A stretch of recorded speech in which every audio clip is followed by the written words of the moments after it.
Hello guys, so have you ever made sausage stew? Well, if you haven't, please stay tuned as we make sausage stew together.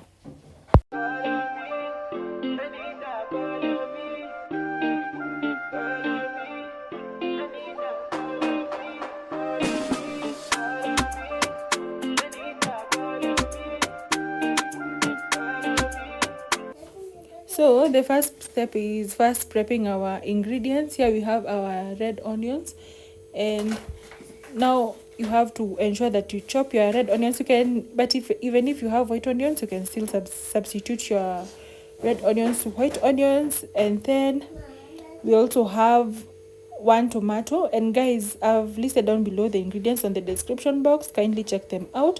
And also for color, I've ensured to put some yellow bell peppers, guys. But if you have green ones or red ones, you can just choose either or all if you love colors like I do.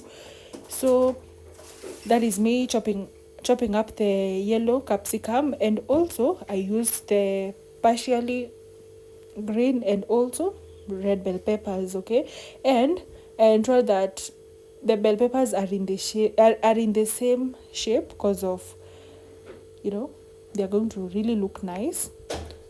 Then when you're handling garlic, the easiest way to handle garlic is to grate your garlic.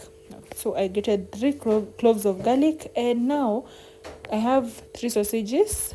You take oil, cold oil, you immerse your sausages, and you ensure that you cook your sausages well, because you don't want to eat raw sausages, right?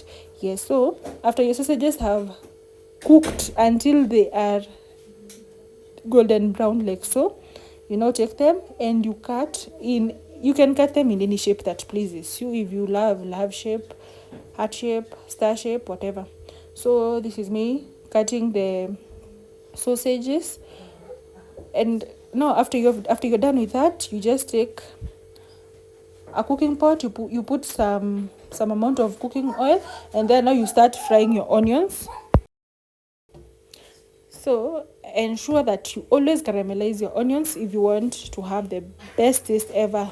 After that, you are now going to let our garlic cook, and then you now put in our yellow and red bell peppers, and also tomatoes, and we have dark soy sauce. Okay, so the dark soy sauce is going to give us the taste. It's also going to give us a very, very good taste. So after you've let your tomatoes cook to form a paste, now you're going to also add in sausages at that juncture, and then you can also decide to whether you're going to put some water if you want some soup.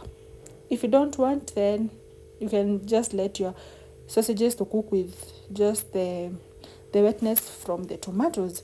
And then after 5 minutes, our sausage stew was ready, and you can eat it. Since it's a stew, you can eat it with any you can take it with any accompaniment.